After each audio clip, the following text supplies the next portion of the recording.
I'd like to introduce our next speaker. Dr. O'Connell spoke in our mid-morning session next door. He is a clinical psychologist who lives in Seattle, Washington over the last 35 years. Dr. O'Connell has worked as an educator, consultant, clinician, department chair, and executive director in medical behavioral health and educational settings. He is consultant to the Institute of Healthcare Communication and serves on the faculty of the Foundation for Medical Excellence. He teaches in the residency program at the University of Washington School of Medicine. Dr. O'Connell also maintains a coaching and consulting practice, working primarily with healthcare organizations and individual providers on all aspects of psychology of medicine, leadership in healthcare settings, and professional interactions. Help me welcome Dr. O'Connell.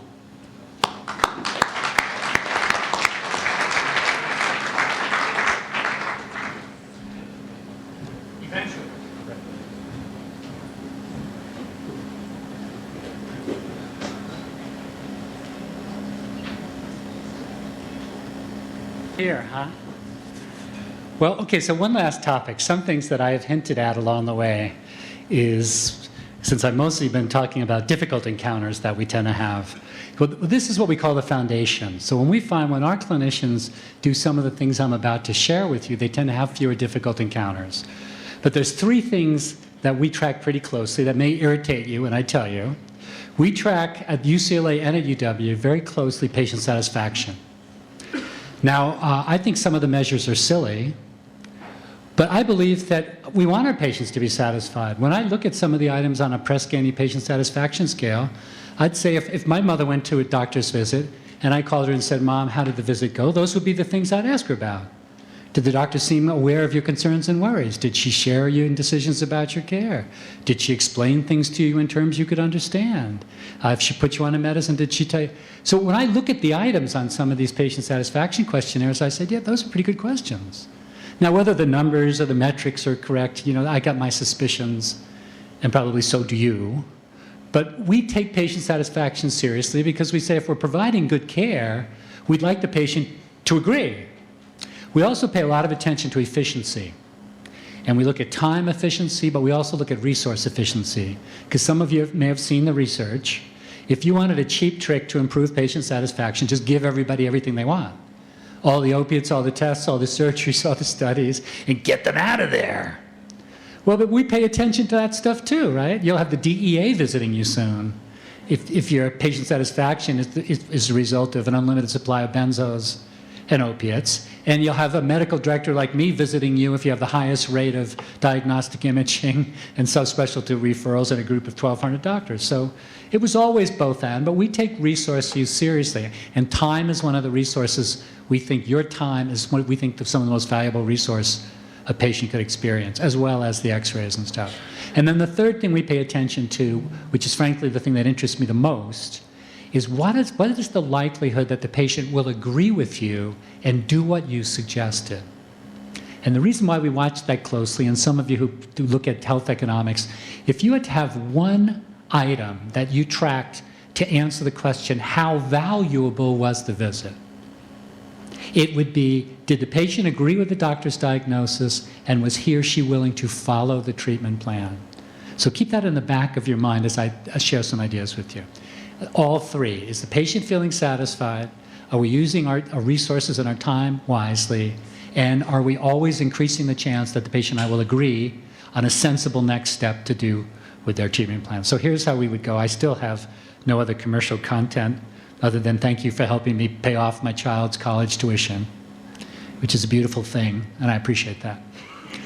Things we've said earlier, still true.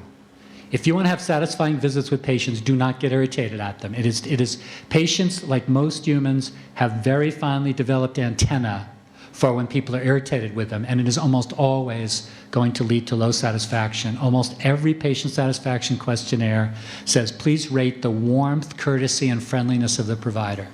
By the way, if you did a focus group of your own patients and you said to them, or your mother, what is the ideal demeanor of a doctor? I can tell you one of the top 3 to 4 adjectives will be warm and friendly. So any of us sitting out there right now who would say our patients do not describe us as warm and friendly are probably in a hole already with regard to patient satisfaction, which does not mean you have to be an extroverted clown, but it means you have to communicate some sense of warmth and connection to patients. In any event, as I've said before, the great ones don't see the people as the problem. They see the people, the patients, as someone with whom they're trying to solve the problem. And that is a very different way to think, right? And then finally, patients and families. If you were to look at an item on a question, patient satisfaction questionnaire, one of them that we have on ours, and it's, did the clinical provider spend enough time with you today? Which is on almost every satisfaction. The highest correlation with that is, were my questions answered? So put that in the back of your mind as I make a couple of more comments, right? When do I want to know what the patient's questions are? If the highest correlation with I spent enough time with them is I answered their questions. And if you're like me, I want to know their questions immediately. If I'm a neurosurgical subspecialist, a gastroenterologist, a neurologist, a cardiologist, then I'm going to start most of my visits by saying, let's make a list of the concerns and questions you wanted to be sure we address today. I don't care if I'm a neurosurgeon, I'm meeting you for the first time, and you've got radiculopathy down your right leg, and I already, having done this for 23 years, I'm an automatic pilot almost in this evaluation and treatment plan. Do not forget there is a customer in front of you who has not been doing this for 23 years, who came to this visit with a set of concerns and questions, and that is really what you're there to do.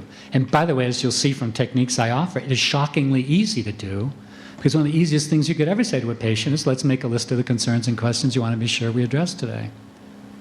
So keep this in the back of your mind. Highest correlation with satisfaction. Did you answer their questions? And yet I watch visit after visit where we're 15 minutes into a 30-minute visit, and I still couldn't tell you, does the doctor know what the patient's questions are? The patient's complaining about their symptoms, right? Where there's a lot of complaining going on, right? But I don't have a sense of what are the questions. My favorite visit, patient walks in the clinician's agenda, and she has one presenting problem, but it's chronic fatigue. I am tired all the time.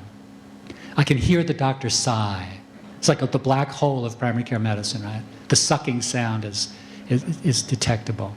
So this poor doctor then, of course, tries to find and fix this. In 15, 20 minutes, she's going to somehow discover why this woman's tired, solve the problem, convince her of it, put her... I'm saying, this is just, let's change this. So here's how we change it. We turn to the woman and we say, what do you think is contributing to your being so tired? And we get a sensible set of answers. Could be this, maybe I'm not getting enough sleep, but my thyroid's been bad in the past. When I was in college, I was anemic, maybe that's going on. Maybe it's my deadbeat husband's not willing to help with the kids. I mean, a question like, what do you think is contributing to your being so tired is not rocket science. Most people can answer that, unless they've been intimidated by doctors in the past and they think you're not serious, in which case we just repeat the question. We just say, no, honestly, Chad, why do you think you're so tired? People answer that in our clinics. It is enormously useful to know why that person thinks they're so tired. Because in the 9 million things that can contribute to tiredness, the patient's now going to partner with you, and all of a sudden you're going to have a doable 15-minute visit. Because what she says next is probably going to give you a pretty good clue at what she expected from this visit, what her questions are. We want to know those right away. So when she says, could it be my thyroid, I'm anemic, I'm not sleeping, I'm anxious all the time, maybe I've got Epstein-Barr virus, right? Now we have a question. And very often, the next thing we encourage the clinician to do is to find out the answer to the most crucial question in every medical visit, which in our view is, how were you hoping I could help you with that? We watch doctors, myself and all of us, go round and around and around. I don't care if it's a 30-minute visit, an hour visit, a 5-minute visit, and you watch the clinician does not have a clear sense of how was the patient hoping I could help today. They're in your 10 o'clock schedule today, not yesterday, not tomorrow, today. And by the way, when we do this as research, more than half of the patients have a very specific, so you're a woman and you made eye contact, so you're in it now. So I look at you and say, what do you think is causing you to be so tired? I could say causing. We like contributing better. Because causing puts people on the spot, what's the one thing? But if I say, what do you think is contributing to your being so tired? Most patients will give me some of their theories about contributing. Almost always that will give the clinician an opening to the next question, which is, in light of the fact that you don't think you're getting enough sleep, How were you hoping I could be most helpful to you today? Can you see how that would help the average primary care medical visit?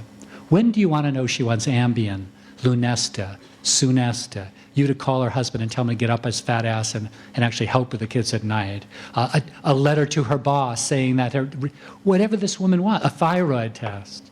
And by the way, our experience is when you have an openness to your demeanor, warm and respectful, people will answer the question. Because most of them are sitting there with an expectation. They have the internet, they have Dr. Oz. Come on now. In any event, keep these things in mind. A couple of things that make this more likely is a lot of us don't get the staff to help us as much as they could. In our clinics right now at UW, we try to get every clinician to have a huddle with his or her medical assistant or their supporting nurse person for 3 to 5 minutes before the start of morning and afternoon clinic. And here's how it looks. If I'm your medical assistant, we open up your clinic schedule.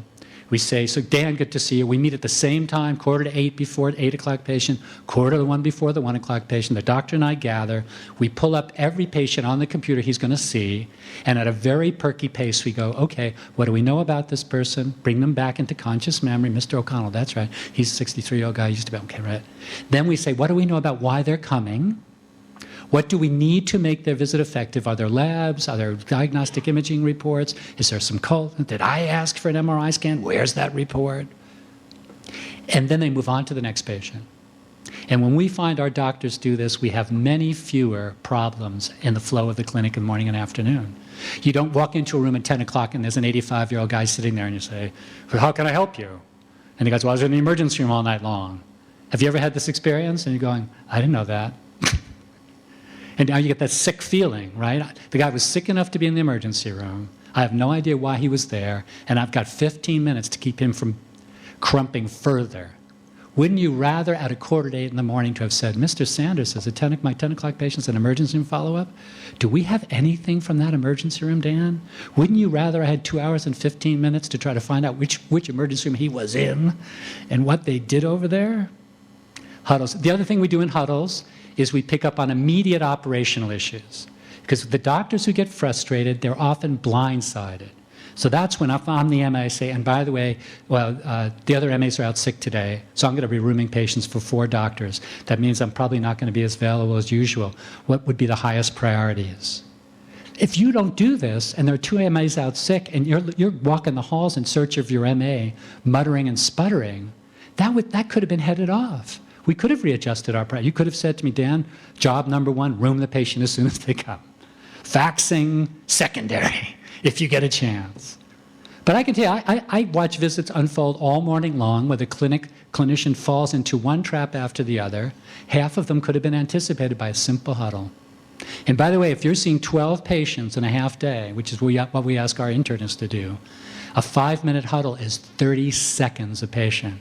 This is a perky pace. This is not a staff meeting. But the other thing we're seeing, which we love, is much more bonding between the clinician and his or her support staff.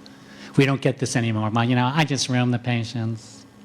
Your doctor will be in a moment. I don't actually know who your doctor is, but if you have an appointment, they're probably coming soon. Which is diabolical. It's horrible. How many of you are still in a practice of just you and maybe 1 or 2 other providers? Is anybody still, and do you have dinosaur?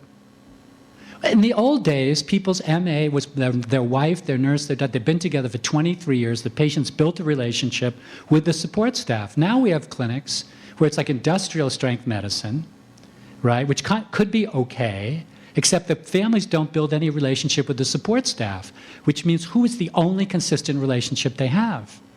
With whom? You. Which means you're returning every phone call, filling out every form, answering every question till 9 o'clock at night. We don't like that at UW. We're now building micro teams because we want the patient to identify with a specific limited number of staff so that when the patient calls afterwards and says, well, Dr. O'Connell told me to take methotrexate and the pharmacist told me that could make my eyeballs fall out, I don't want to get on the phone, right? I want my MA to get on the phone. I want my MA to say, hi, this is Brenda. Dr. O'Connell asked me to give you a call. He knows about concerns about methotrexate, but he has reviewed your chart and sees you at no particular risk and thinks it's a great medicine for your arthritis. He's encouraging you to give it a try. And we want the patient to say to the MA, thank him for me. But what we were finding at UCLA is if there wasn't a connection between the clinician, the physician, and her MA, then the patient was likely to say, I'm preferring to talk to Dr. O'Connell about that. Maybe he could call me later. Which, come on, I'd be happy to call you later, but I'd rather go watch my daughter play soccer before she is in the nursing home. And I don't think that's unfair to do, that I have a life. So start to see things that we're talking about help you, help patients, and help make the job more manageable. How many of you use a computer in the exam room? Okay, so you probably know that most patients think a modern doctor should be using a computer in the exam room. Okay, but again, it's some comments I made the other day. But when we ask them, what do you like and what don't you like, they're often very specific about what they do not like. So we just use the computer in the way they like. And the way they like is they like the doctor who has a computer if they see how the doctor's using the computer in their visit to enhance their care now. So if you're my patient, I'm going to be talking to them, say, give me a second to log on so we can take advantage. Constantly talking about how this computer enhances your care today. I can see when your next cardiology appointment is scheduled. And if it's just a week or two, then I'd say, let's defer that for your cardiologist because she's more on top of these medicines. See, if I can see all that, I'm a primary care doctor, and you say, what about this? And I know you're seeing a specialist. Now I can open up the note of the specialist. I can say, let's take a look at your gastroenterologist note and remind ourselves of what her suggestions were for your diet. When you do this in front of the patient, it goes from being an expensive word processing tool that has nothing to do with them and a billing tool to something they see being utilized. They love it. We turn the screen so they can see it, right? If it's a tool for collaboration, they should see it, right? When we're typing, we say to them, would it be okay with you if I get some of this down while it's fresh in my mind? Almost nobody in my experience objects when you ask their permission. But when we don't ask their permission, we get many more complaints about why is the doctor doing so much typing? Because they don't know why the doctor was doing so much typing. They didn't see how it enriched their care. If we're going to type for more than a couple of minutes, we say, not minutes, seconds, we talk out loud while we're typing. So let me see if I have this correctly, Amy. So your headache has been bothering you on and off since you were a teenager. You had a period of years where it wasn't a problem, but then in the last few years it's become a bigger problem, and I'm the third neurologist that you've consulted about this. If that's what she's saying, and I need to get that history in the computer, I'd rather do it while she's sitting there than 9 o'clock tonight. But I want her to feel that my typing that in is enhancing an accurate history, not taking my attention away from her. So I talk out loud while I'm typing. She gets to correct the history if it's incorrect, rather than me amend this note 3 days from now, right? And that is also something. When we do the treatment plan, we talk out loud while we do the treatment. So Chad, so it sounds like there's 4 things we want to do differently. So the first thing is we're going to increase your disipramine and see how much that helps with the mood. The next thing is you're going to try to drink less liquor. Number 3 is you're going to get back to getting some aerobic exercise because you did better, didn't you? And number 4 is anything you could do to get on a more regular sleep cycle would really be enormously helpful because this depression thing. Go to bed even if you don't feel tired. And then I print this out and I give it to them. Patient's highest satisfaction in one of our clinics was, I got to take something away in writing. Does that make sense to you? I mean, without enduring material, something he can read when he gets home. And by the way, we add websites to this thing. We'll say, and by the way, Chad, my patients tell me that there's this YouTube video. It may sound crazy to you, but it's a guy talking about how he finally got on top of his bipolar illness after years of non-adherence. My patients tell me that this is incredibly inspiring. If I put the link to the YouTube video, promise me you'll take a look. I give out YouTube video recommendations constantly to people. We actually have post-surgical wound instructions on YouTube. I mean, come on, if you're going to take care of your wife's wound, your mother's wound, which is better, to have a video you can watch 12 times that tells you how to do this, what an infection looks like, or some doctor telling you if it gets red, that means... Come on, when I recently changed the toilet bowl, and I'm a half-ass home repair person. Before I changed the toilet, I went to YouTube. How many of you do this? I got a YouTube of doing this thing. I watched the damn thing 3 times. I put my laptop on the sink, and I successfully, usually my plumbing problems end up with us having no hot water for days. This is 2016. Come on, let's get modern. Patients have many sources of information that are better than us talking at them. As long as we link to that thing that Chad doesn't see. Chad, there's so much more that a patient needs to understand when he's newly diagnosed with bipolar illness. Much more than I could tell you today. The good news is there are 2 books written by people with bipolar. One of them is a psychologist at Stanford, Redfield firm. She does a beautiful job. Promise me you'll pick up this book and take a look at it. Does that mean he's going to do it? I don't know, but it's a darn good book.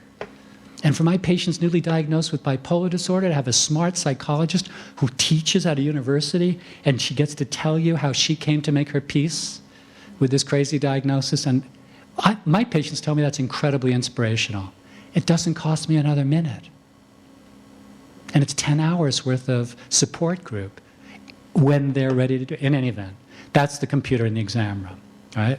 Ideal demeanor we've spoken about. Listen, if you want to talk about risk management, which I know has come up a lot today, 2 different doctors see your mother. One of them seems cool, remote, somewhat brusque, very scientific and quite formal, and fails to recognize that your mother has an abdominal blockage. The second doctor is warm, says, boy, those shoes look nice with that purse, and I'm sorry to hear that your stomach has been so upset. And she also misses the diagnosis for a whole visit. Which one is your family more likely to sue?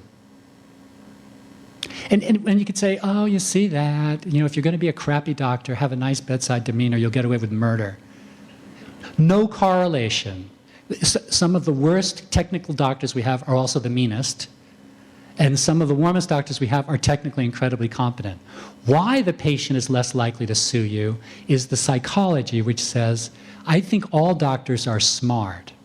Right? Most of them think if you're licensed, you're smart, right? But they're not sure how much you care, right? See what's happening here. The one who likes my mother, who greets my mother warmly, gets the benefit of the doubt, or that doctor was trying as hard as possible because he really cares. The one who's a bit brusquer, remote, right, serious, does not get the benefit of the doubt about caring. They're assumed to be smart.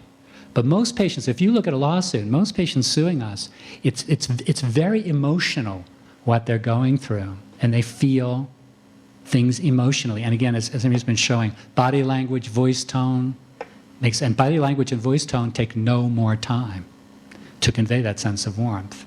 In any event, enough with that.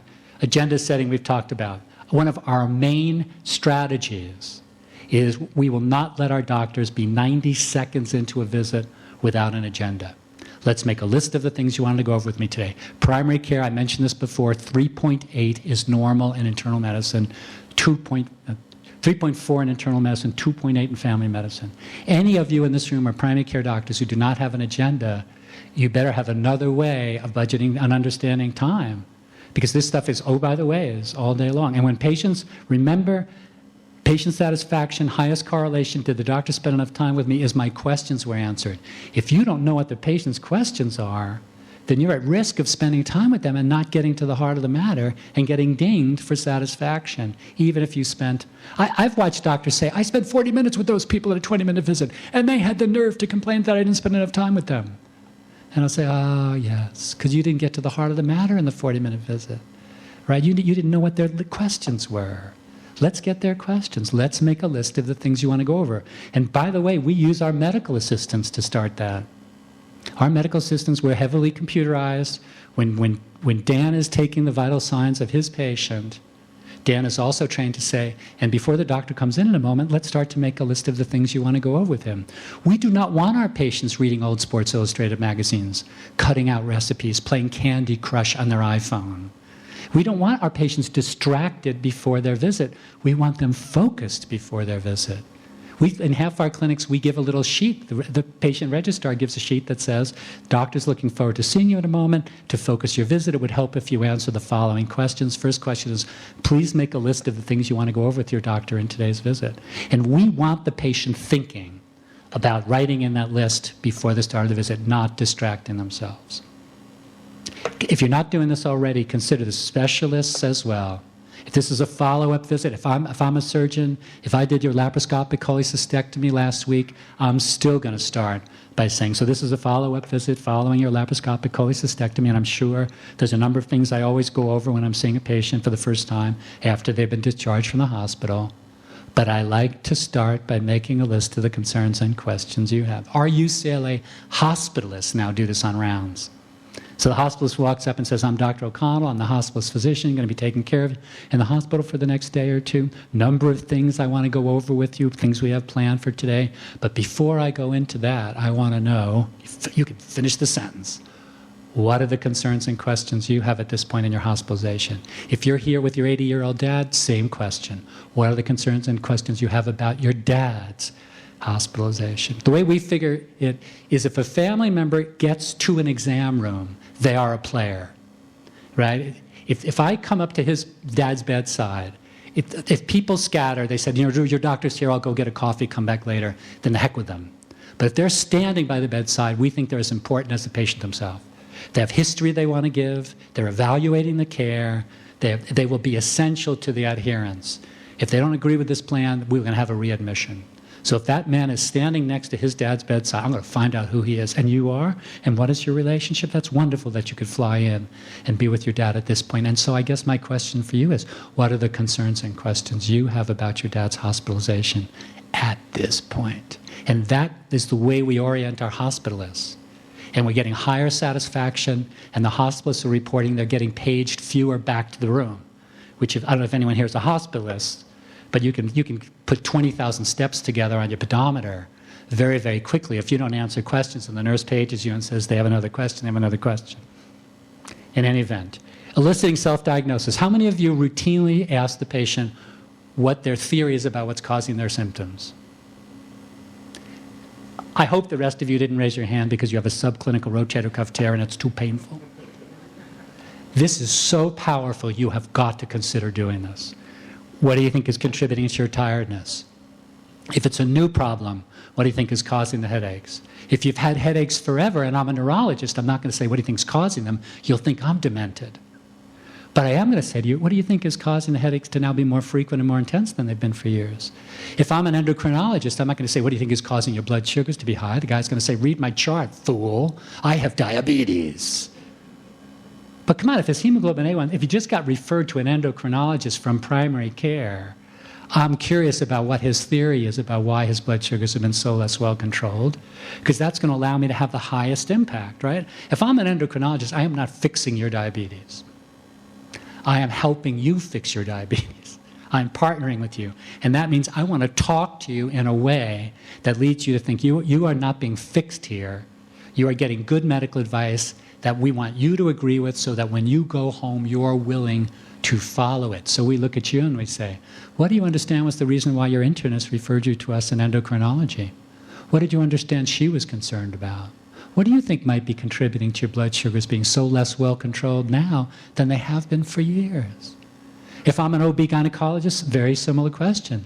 So the woman reports that she's exhausted with this pregnancy, has enormous back pain, right? That she feels very, very uncomfortable. We train our OB to look at that woman right away and say, boy, this is your third pregnancy.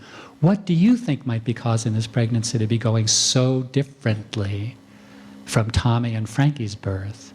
And by the way, if you're doing this, you know what I'm talking about. That woman is going to help you. She and her partner have a theory about why this is happening. It doesn't mean they are right. But come on now, why wouldn't you start with a smart woman who this is her third pregnancy? Why wouldn't you smart by including her as a partner in evaluating the care? I mean, by the way, we're not talking about you being a waiter in a crummy Chinese restaurant. Right? It's not like, tell me what you want and I'll do it. You get a couple of everyone gets a couple of medicines, 2 diagnostic imagings, and then an outpatient referral. So just fill in the blank, I'll be in later. 1 from column A, 2 from column B, 3 from... We're not a waiter. We're going to turn every one of these expectations into a question. When do I want to know, though, that you want your father admitted to the hospital? When do I want to know that you think I'm a family practice doc and you think you should be referred to endocrinology? Right? When do I want to know if I'm a pediatrician, which we just saw, and this lovely little kid comes in and she's in tears. The pediatrician's been treating this kid for acne for a year. I'm looking at the kid and I'm thinking, well, I can still see some, and I see a tiny bit of scarring, and I don't even have the magic. Anyone here a dermatologist? I don't have the magic eyeglasses on. And the pediatrician is futzing around quite beautifully. And finally, we turn to the mother and I say, when you came to see Dr. Sanders again today about your daughter's acne, in light of the fact that it's still not as improved as you and your daughter would hope, Was there something different that you were hoping your daughter's pediatrician would do today? What do you think the mother says? I mean, who knows? That's all. She says, don't you think it's time that she gets referred to a dermatologist? I'm saying, okay, here we go. But now we're 12 minutes into this visit. Okay, but that's not the end of the world yet. We give 15 minutes for our... But now the follow-up question. You don't have to immediately do that. You say to the mother, what is it that you would understand a dermatologist might do differently with your 13-year-old's acne than we've been doing so far? And the mother lovingly says they use this medicine called Accutane that I don't think you guys are allowed to use. If you get the example, you watch enough of these visits, you will never not ask the mother again. In light of the fact that your daughter's acne has not improved as much as you hope, you won't say it this quickly, but in light of the fact that your daughter's acne has not improved as much as you hope, was there something different that you wanted to be sure we consider doing today? And then the mother lovingly looks at you. She doesn't want to offend you, right? But she says, well, I'm just wondering if maybe seeing a person who specializes might help. And you don't get your back up, because don't you want to know before you futz around with the doxycycline for another 3 visits and disappoint her? Don't you want to know? And what is it you understand that a dermatologist might be able to do differently? Listen, if the dermatologist isn't going to do anything differently, then you're going to be in a powerful position to say to the mother, it may surprise you to learn that we look pediatrics, we just had a CME from our dermatologist, and we do exactly what they do. So I think I can spare you a trip to the dermatologist. And by the way, we consult them by phone in situations like your daughter's, and so I can tell you exactly right now what are my dermatology. Now, the mother might still want to go to the dermatologist, but I've watched negotiations go very, very well, simply because we asked. And can you follow the flow? What do you think is contributing to the tiredness? The woman tells you. It gives you a sense of what she was expecting. Then you say, in light of the fact that you think you've been sleeping so poorly, how are you hoping I could be most helpful? And she tells you, if she can. She wants Lunesta, Ambien, right? That doesn't mean she gets it. That just means in the next couple of minutes, you're going to respectfully show that you're paying attention to the safety, the effectiveness, and the risks of Ambien. I know, I mean, we're just having a little late Friday lunch, and this is not your exam room. But I got to tell you, we're making this harder than it needs to be, many of us. And that's my optimism in some of this, is many of you in this room are much more livid, burnt out, and furious at our patients than you need. Now, some of them are wacky, and they will make your mind bend. But a lot of them are willing to help us if we let them. In any event, ask about the views of other doctors. How many of you, by the way, are specialists of some kind? What % of your patients have seen another healthcare provider for the exact same problem for which they saw you this week? Seen another healthcare provider of any kind within the last 6 months for the exact same problem they saw you this week? Shout out some numbers. 85%. Is anyone going higher? Lower? Sideways? If I'm an internist, right? And I know that almost, forget the internist part. I'm a cardiologist. I can pretend to be anything. I wish I could get paid like that, but I'll pretend. I'm a gastroenterologist. Let's stay closer to home. I'm a shrink. Okay, I know a little more about that. And I'm an 150, this is true, 150 doctor group in Seattle. And after a while, I figured that all of my patients, almost all of them, had been seeing one of my colleagues and got referred to me. Watch what I do. I mean, not because I'm smart, because this is what we're learning. I turn to the patient and I say, so Chad, when Dr. Arnold, your primary care provider, referred you to us in behavioral health, what did you understand were the kinds of things we could do to help with depression that perhaps you and he have not been able to do as a primary care provider over the last couple of years? I'm eliciting expectation. All of my patients had seen another healthcare provider in the previous weeks. When do you want to know? If you're a gastroenterologist, when do you want to know what the family practice doctor said? If you're an orthopedic surgeon who just got a referral from a family practice doc, when do you want to know what the family practice doc said? So when your family practice doctor referred you to us in orthopedics with that terrible hip pain, what did he tell you he thought was causing the hip pain to be so excruciating? Why wouldn't you ask? And did he give you a sense of the kinds of ways we tend to approach this in orthopedics? Why wouldn't you ask? It's the easiest, most efficient question you can ask. You're going to find out what the patient knows already. You're going to find out where the piles of dog poop are so you don't step in them. By which I mean, have you ever prattled on for 25 minutes and then discovered that you have contradicted everything that this person's beloved primary care provider has said and essentially set them up for a lawsuit? Oh, we would never do. No doctor would ever do that. No, that's out of the question. I mean, we stopped doing that decades ago. Well, my doctor, it's like, oh no, why didn't I say to you? Summarize for me the kinds of things you and your primary care provider have been doing so far to help with that. Why wouldn't I do that as a specialist? It only brings me good stuff. And by the way, how many of your primary care providers? What % of the patients you saw this week have seen a specialist for the exact same problem in the last 6 months because you referred them? I've watched primary care visits that would made me crazy, but they're actually funny. So here's a recent visit, but this is normal visit. Lovely family practice doc. There are 4 agenda items. So it's something about skin, something about stomach, something about sleep, and an ortho kind of, my knee swells up. Here we start with the skin one. She says, well, let me take a look at that. She looks at this lesion. She goes, oh, I think that's an EVI. I think that's going to be okay. The patient says, yeah, that's what my dermatologist said. Slow learner club. Let's go on. But she's learned to do agenda setting, so we know what the 4 things are. We go on to the stomach one. Lovely family practice doc. Starts again. When does it hurt? What makes it worse? Doesn't. He says this whole thing and says, well, I think what's happening here is reflux, and I think you're eating a big meal late at night. Right, and I think some of the foods and the regurgitation, and does this beautiful thing, and the patient, you're going to think I'm lying, says to her, yeah, that's kind of what my gastroenterologist thought. Still no learning. 3rd agenda item. Family practice doc goes after it exactly the way. Find it and fix it, find it and fix it. Like I'm the only doctor on the surface of the earth, and I'm ready to fall off my chair laughing at this point. And this is a doctor who runs way behind. This visit could have been over 13 minutes ago, because what we'd have trained the doctor to do is, did you have a chance, have you spoken with any other healthcare providers about that thing on your leg? In which case the patient would have said, yeah, I saw my dermatologist last week. We'd have trained the family practice doctor to say, what did your dermatologist say? She thinks it's a freckle, it's an EVI, you don't have to worry about it, it's not an actinic keratosis, you don't have to freeze it off. And we'd have had the family practice doctor say, makes sense to me. Let's move on to your next item. It's like the patient-centered medical home. You don't have to solve every problem. They just want you to know about them. But I've watched doctors do this. I mean, I don't even remember the 4th one. No, the 4th one was an orthopedic one. And that was not a doctor. That was a chiropractor. How many of you now are already grinding your teeth?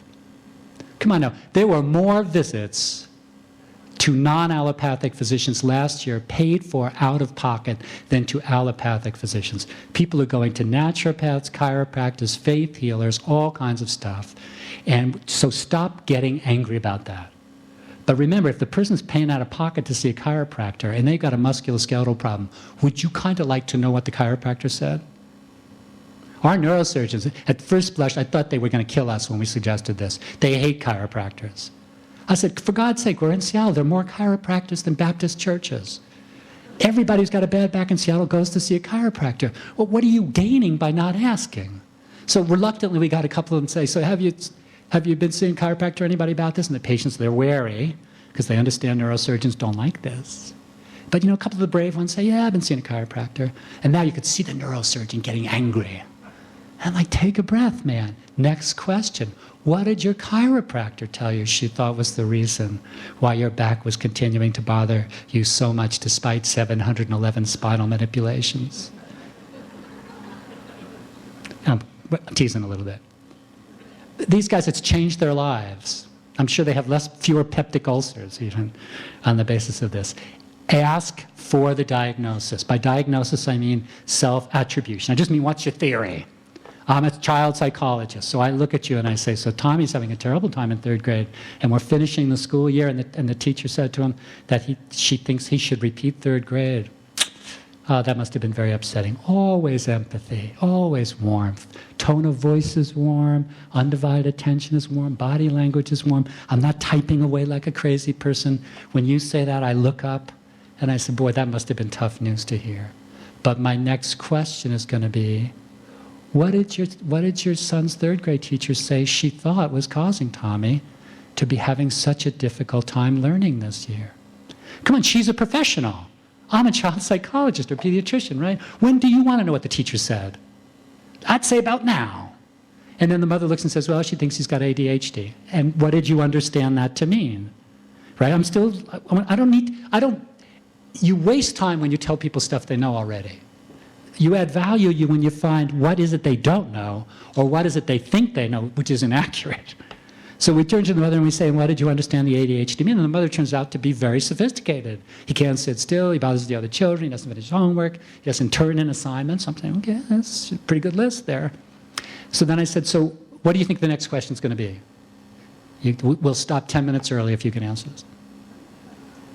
So when you came down to see us today in behavioral health, in light of the fact that you met with your child's third grade teacher and she told you she thinks Tommy has ADHD, how were you hoping we could be most helpful to you?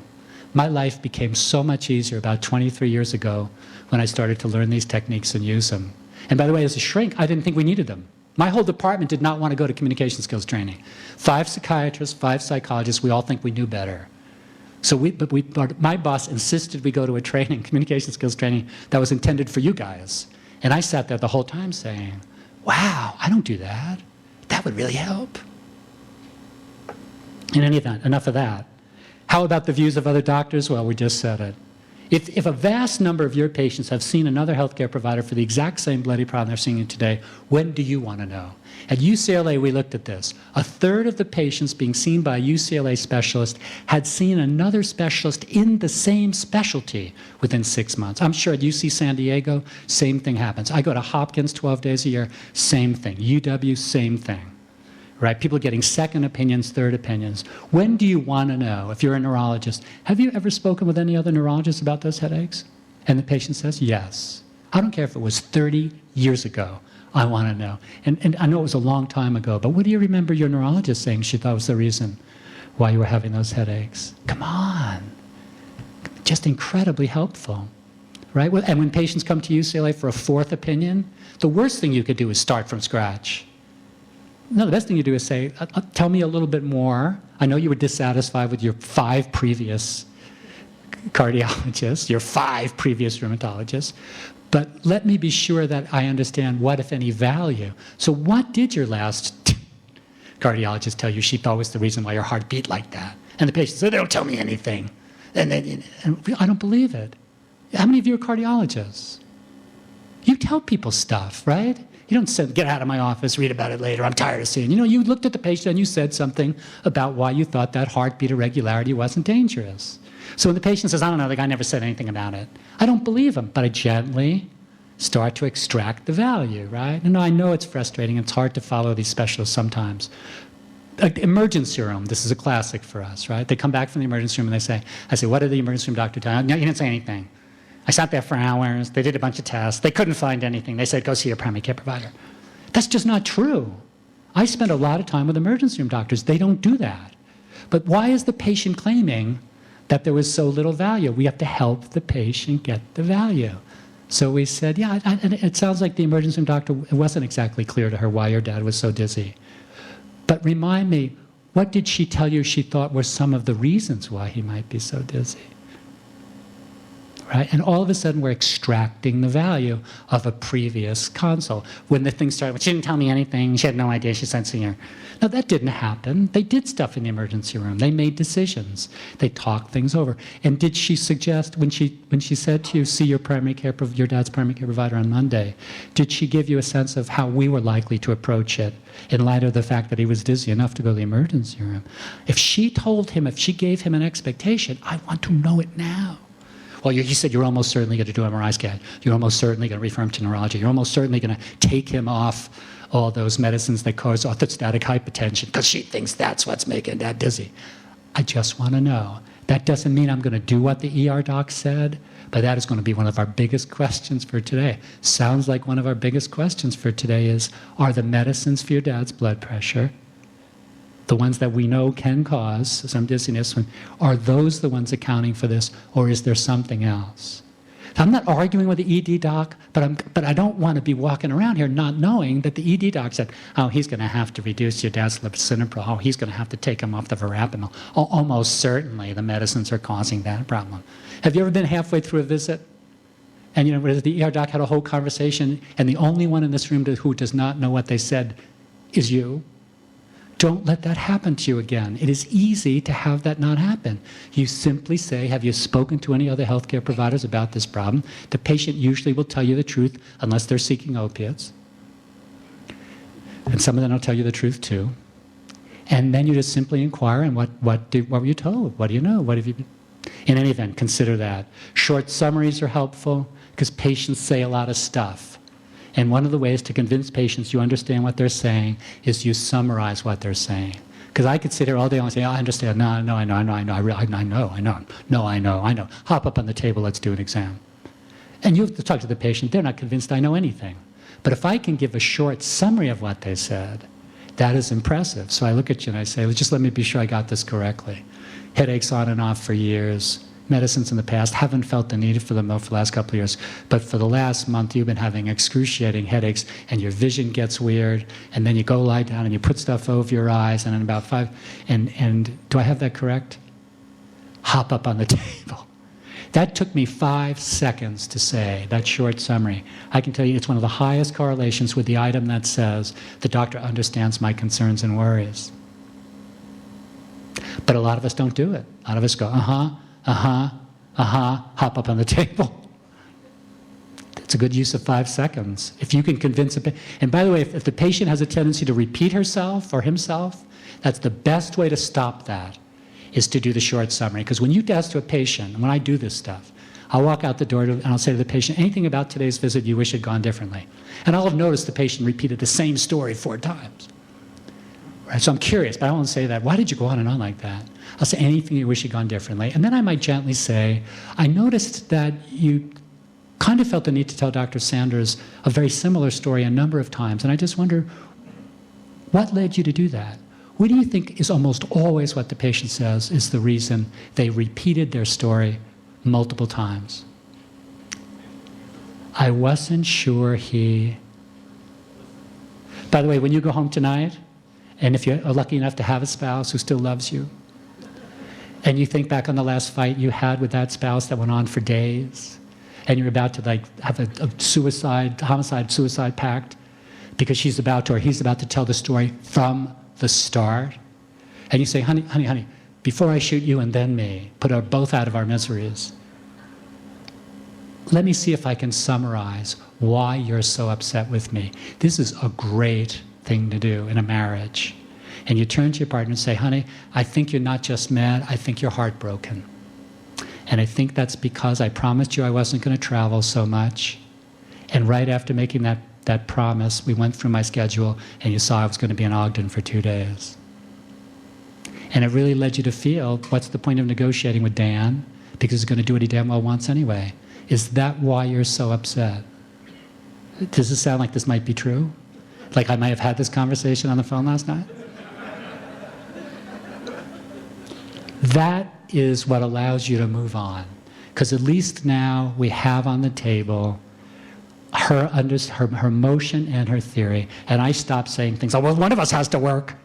Which, by the way, was not a winning strategy. You do have to interrupt sometimes, right? Are there patients who do go on? Are there patients who do? If I said to you, what percent of your patients even know how much time was set aside for today's visit?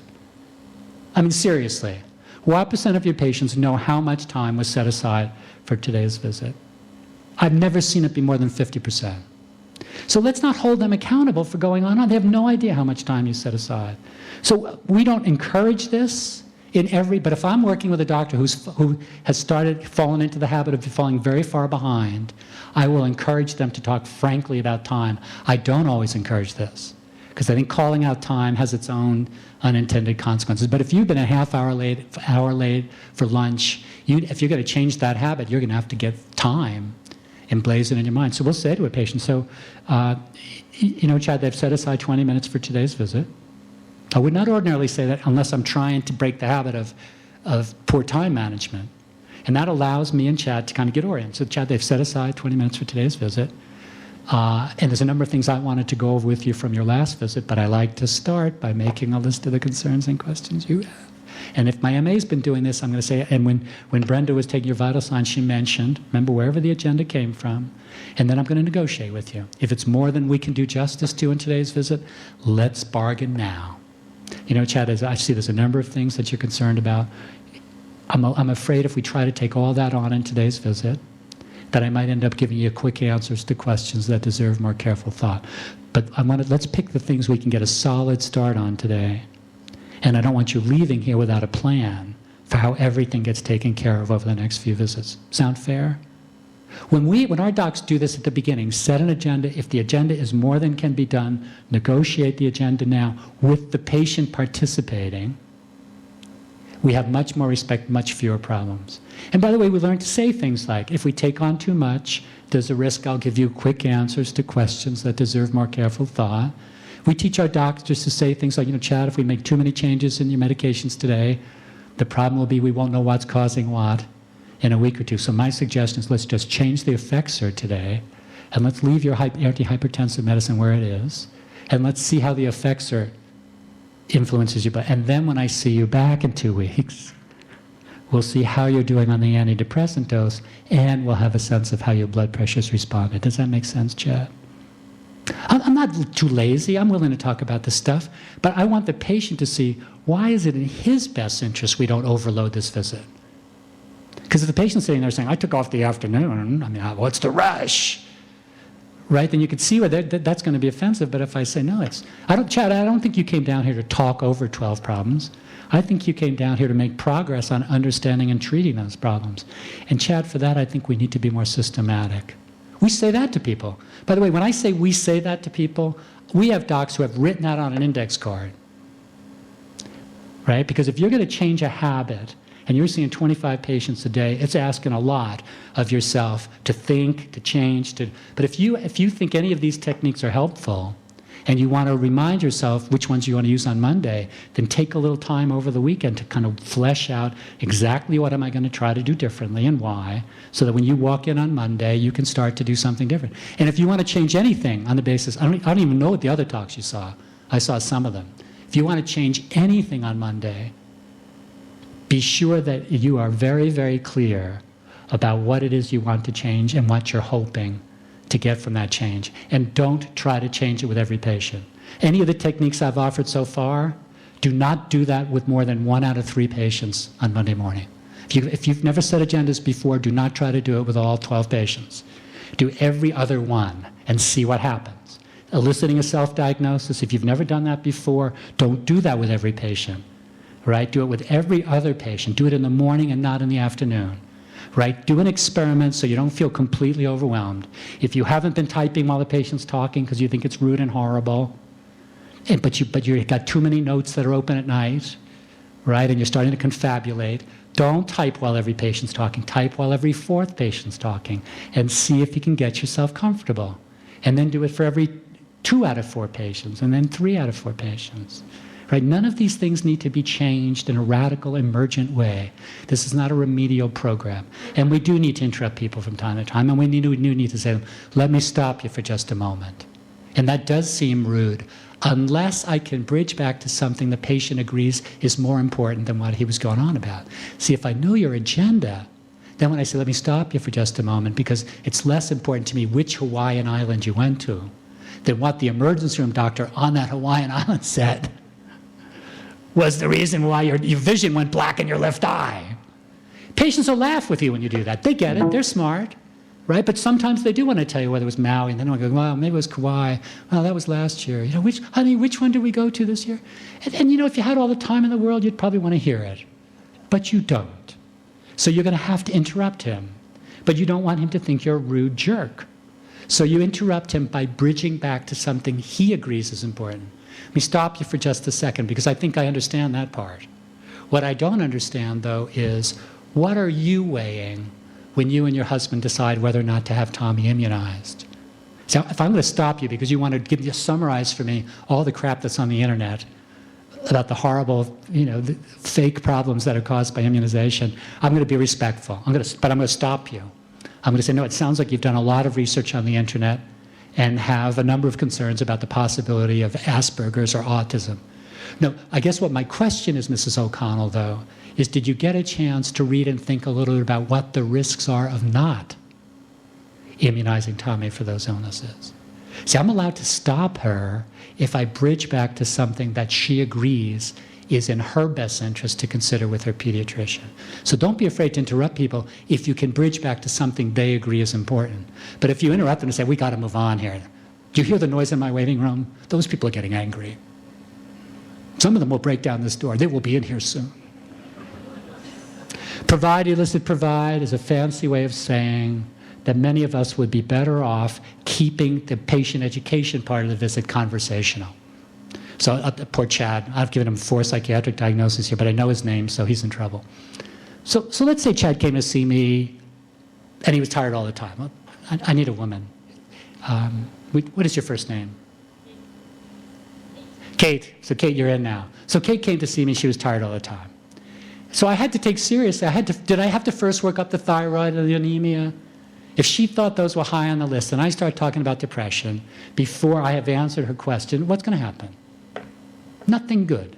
I got to take the first visit to either look up her labs or order them and have her come back, right? But I'm going to do something else. Even while I order those, I'm going to say, but Kate, in addition to checking your labs, I've got a little questionnaire here that can sometimes give us very surprising results that sometimes people are struggling with other things like mood as part of their exhaustion. Would you be willing to fill out this questionnaire and then leave it behind? And when you come back in a week, I'll have your labs, and then we'll have the results of this thing. So here we go. Provide, elicit, provide. So now we're 13 minutes into this visit, and I look at Kate and I say, so Kate, here's the provide. It may surprise you to learn that your thyroid and your blood work all came back very good, but your answers to this PHQ-9 thing, this little questionnaire, they indicated that you have more symptoms of depression than 90 out of 100 women your age would have. Is that, by the way, is that a big provide to this woman who is not thinking depression? Don't keep talking. Don't sell depression therapy. Elicit from her her response. Provide a piece of information, get her back in the conversation. So I turn to Kate and I say, Kate, what goes through your mind as you hear me tell you that you're reporting more symptoms of depression than 9 out of 10 women? Let's see what she says. If she says, no, you're right, I was depressed in college, I guess it's back, you can move on to chapter 2. What do you do about depression? But if she says, do you think this is all in my mind? Then you can't go forward, right? Remember, this is her problem, not yours. You're just giving her your best medical advice. So break the pieces of information into smaller bites and make it more conversational, which is not what I'm doing with you. I'm just yammering at you. But if you were really my patient, I would be talking in much smaller bursts, and I wouldn't go on for a minute before I had you back in this conversation. Right? So I need to know, what are you thinking? What's going through your mind? By the way, the best question you could ever ask a patient, open-ended question, is what's going through your mind as you hear me say that? If you're ever stuck for a question and the patient's looking at you like you're looking at me, and you say, I need to know what this guy's thinking, the easiest, cheapest question that's valuable is you turn to him and say, it would help if you tell me a little bit more what's going through your mind. I don't care if your female patient is sobbing and you give her a tissue. By the way, giving a female patient a tissue does not automatically reset the clock so you have 15 more minutes in this visit, right? So you need her to talk while she's sobbing. Am I saying something that's not true here? So you give her the tissues while she's sobbing and you say, I know it looks like this is absolutely overwhelming and heartbreaking, but could you tell me a little bit about what's going through your mind? Right? There's patients who can talk while they're sobbing. There's a lot of patients who need to talk while they're sobbing. We recently had, this happens fairly regularly, but I had like half a bunch of male physicians, half a bunch of female physicians. And the female physician says something like, well, you know, my patient cried. And I turned to the men because I know this. And I said, I'm curious, in what % of your visits does your patient cry?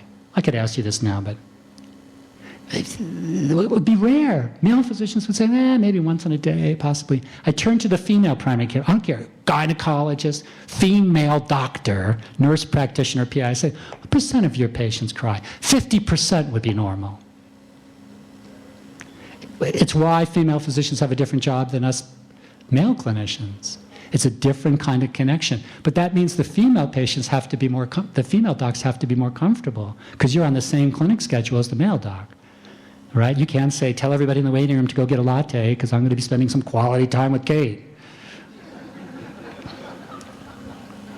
So we check for agreement. Does this make sense to you? Chad, how closely does this match up with what you thought I might be saying today? I know when you came, you've been treated for regular unipolar depression for some time.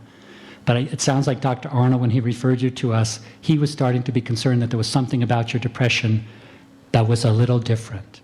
That's a big provide, right? But now that we've had a chance to talk, Chad, I think Dr. Arnold's correct. I think you have not a unipolar, I think you have what we call a bipolar depression. The sleeplessness, the energy, the irritability for days on end, followed by that really heartbreaking black feeling. Those are the symptoms of manic depressive illness. I could go on, but don't. Turn to the guy and say, Chad, what goes through your mind as you hear me say that? And you're going to know what to do next based on what he says. And then we can go on and talk about it. In any event, that's checking for agreement. Using clear criteria is something we talked about a bit earlier. The doctors who do well, they take these subjective questions and they make them criteria. And the one I've gone on about, but it bedevils my colleagues, is all the patients who want a disability parking permit. Do people ask you for disability parking permit? In this town, they probably ask for disability horse kind of carry permit. But in any event, we get a lot of parking permits. And when this becomes subjective, it gets ugly. You know, I understand. My neighbor has one. His doctor gave him one without questioning. Why are you putting me through all this? We just train our doctors to very calmly say, happy to consider it. State of Washington asks us to look at 3 criteria when a patient asks us for a disability parking permit. Let me tell you what those 3 criteria are, Mr. O'Connell, and let's go through them together to see where your situation fits.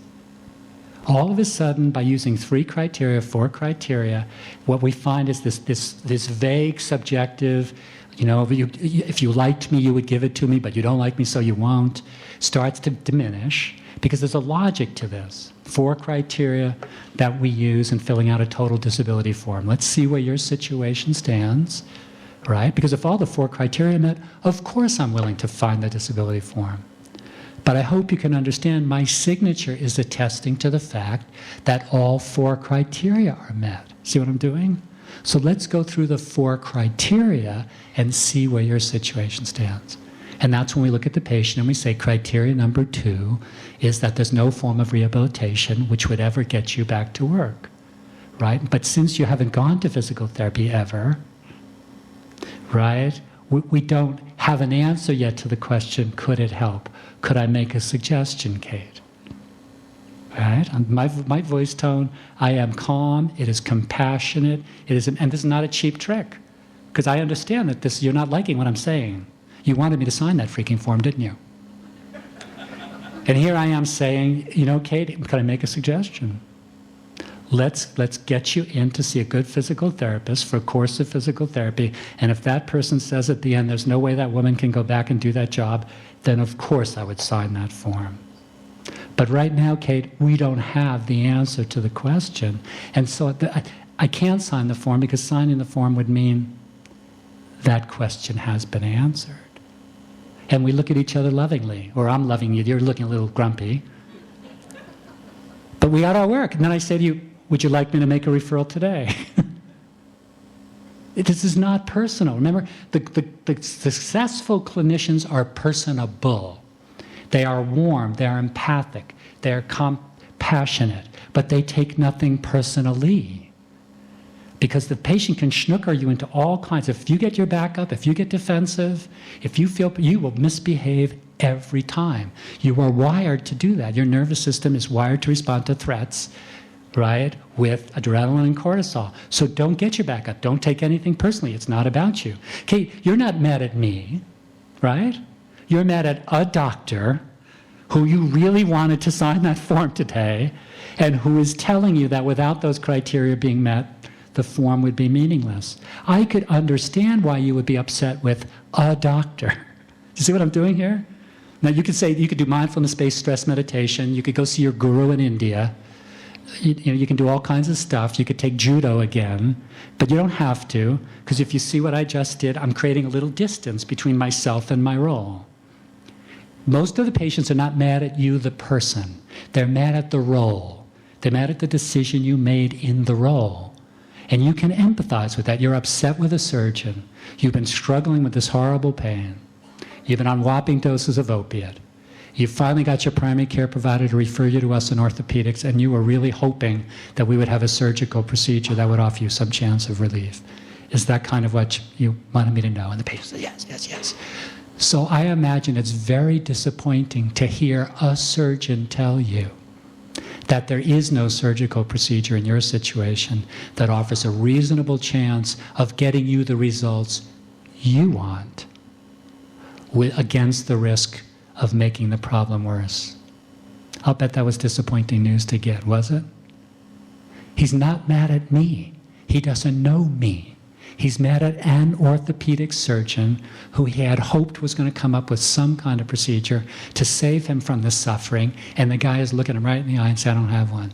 I would discourage you from allowing anybody to do a fifth back operation.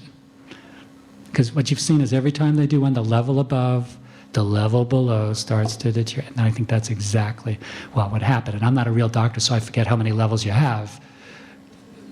But you're probably going to run out of levels soon. Promoting adherence, here are the 4 words, and I'll leave you with this thought. And by the way, we have docs. These 4 words are so powerful. When I'm talking about adherence, we're getting to the end. We're making a deal. We use these 4 words because the psychology research will tell you that if you want to see, is a person going to commit themselves to a course of action, these are the 4 things that the human mind considers.